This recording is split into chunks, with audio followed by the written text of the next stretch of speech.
How to make extra money online. Reddit. When you buy a bond, you are actually loaning your money to the organization that issued the bond. That is why bonds are often called debt instruments.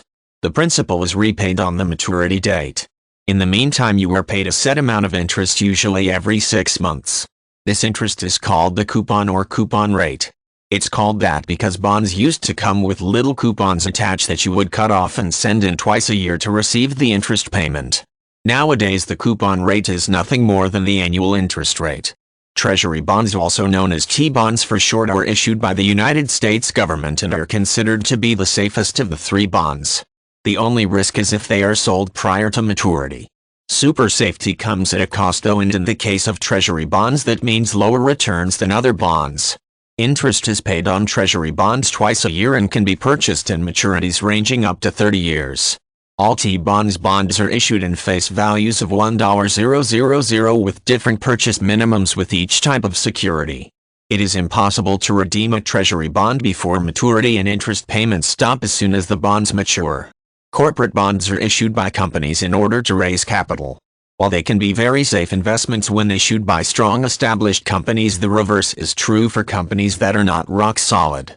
Unlike Treasury bonds, corporate bonds have what is known as a call provision, which allows the bondholder to get their principal investment back before maturity.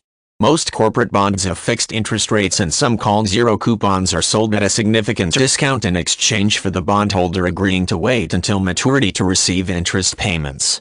Because determining which companies are strong and which aren't can be very tricky, there are companies who evaluate the fiscal integrity of various corporations to determine their bondworthiness. Moody's Investor Services and Standard & Poor are two examples of such rating companies. Municipal bonds are issued by state, county, or city governments for the purpose of financing government-sponsored functions or for other non-governmental purposes such as raising money for low-income housing or student loans. Municipal bonds, like T-bonds, pay interest twice a year. These investments can be very safe but do carry risks as well. Moody's and Standard & Poor rate municipal bonds based on their credit quality, so when investing in them, it's a very good idea to use these ratings as a guideline. Many personal financial advisors recommend that investors maintain a diversified investment portfolio consisting of bond, stocks, and cash in varying percentages depending upon individual circumstances and objectives.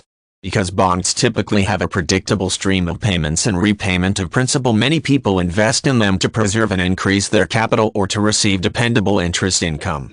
Whatever the purpose, saving for your children's college education or a new home, increasing retirement income, or any of a number of other financial goals, investing in bonds can help you achieve your objectives.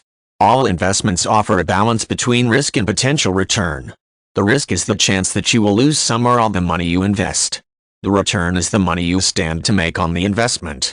The balance between risk and return varies by the type of investment, the entity that issues it, the state of the economy, and the cycle of the securities markets. As a general rule, to earn the higher returns, you have to take greater risk. Conversely, the least risky investments also have the lowest returns.